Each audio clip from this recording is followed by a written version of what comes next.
Welcome to today's edition of ASNLF Worldwide News. My name is Andrea Beltran and I am here to inform you. So, this past October 14th in Phoenix, Arizona, a 14-year-old boy lost his life and left other 3 injured in consequences of a terrible car accident.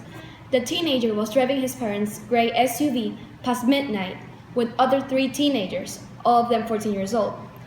Authorities received an anonymous phone call saying that there was a street fight in the neighborhood and that things were getting quite violent. Soon after the patrols inspected the neighborhood, they saw an SUV with no lights on, driving at a normal speed as they approached to it. The speed raised dramatically, causing the vehicle to lose control. Policemen tried to chase the automobile, however, soon after the persecution started, they heard a squeal of tires and a dust cloud appeared. The deceased was later identified as Alonso Reyes, and the remaining victims were hospitalized. The government should punish them both, the disobeying teenagers and their irresponsible parents who let this tragedy happen. Order and abeyance are crucial factors for a neighborhood to thrive. The government should send the surviving teenagers to a 9-month sentence to jail, and the privilege of having children should be taken away from the negligent parents, since they were not aware that their children were involved in such event past midnight hours. The police officers that were able to identify the problem, as well as the anonymous neighbor who called to inform about the circumstances, should be awarded. In other news, we have Sophia Carter reporting from New York City. Let's hear what she has to say. Last Wednesday, October 14, a 19-year-old man, Lucas Leonard, was found dead in Word of Life Christian Church in New York after being severely beaten. His 17-year-old brother, Christopher Leonard, was also found severely injured and is currently hospitalized. 6 members were arrested responsible for this. Surprisingly, amongst them were the victim's mother, father, and sister. This shows great disrespect of the sister toward her brothers. And also, the parents are not acting respectably.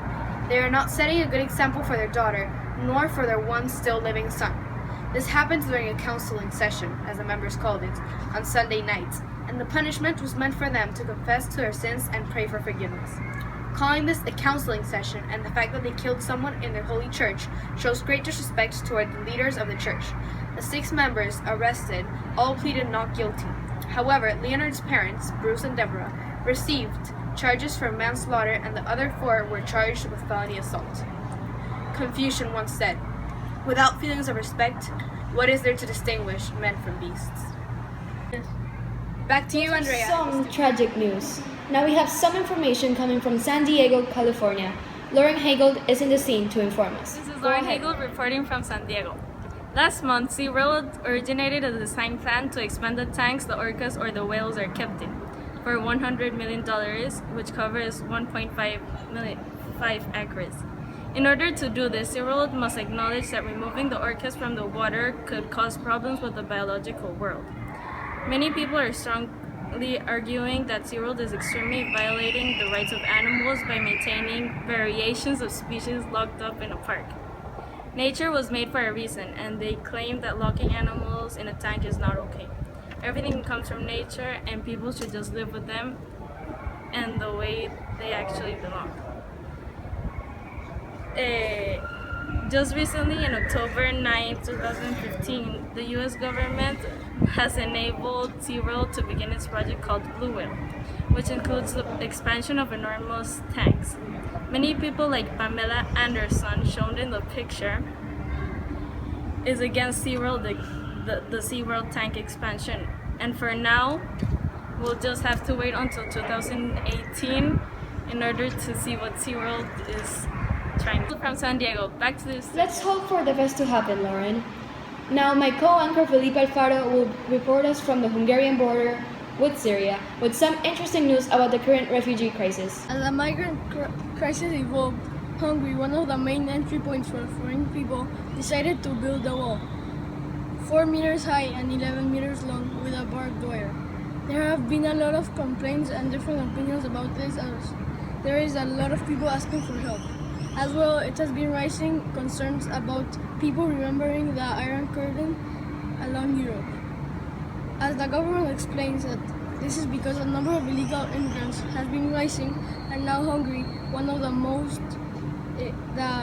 biggest countries with immigrants, excluding Sweden, can't hold more, and they are still although they are still trying to help. They say they can't wait anymore to fix it, and now they are desperate. They made desperate measures for the good of their country. As the crisis rises, the government got desperate, and now the UN Refugee Agency stated that this would be increasing barriers to seek for asylum. Now with Nico in the Said it. No one saves us but ourselves. No one can and no one may. We ourselves must walk the path. This quote explains and connects to the articles as it says that everyone should make their own path and solve problems altogether. This problem can be approached by looking at the Eightfold Path. One of the steps is right understanding, and in this problem it must be understood that not everything is perfect and there may be suffering in certain cases, as well as sacrifices to help other people. There's also the teaching of right emotion that explains that along the process of solving this problem, people should talk to each other without anger, hatred, or selfishness, and only talk with peace. Looking at the teaching of right speech, people should try to only give the most positive and hopeful ideas. People shouldn't use violence also, as it said in the teaching called right action. Also, if there are jobs that have to be done to accomplish something, there shouldn't be jobs that will harm other people, and things should be done fairly. Right effort should also be applied, and to do this, people should be reflective and think about ways that may help with this problem. At the same time, people should be aware about other people in this world, and that they are suffering and they should be helped by others. People like me, like Buddhas, should also do right meditation and in order to be able to think calmly and come up with more ideas. So now back to Andrea. That was it for today. See you guys tomorrow, and remember, we're here to inform you.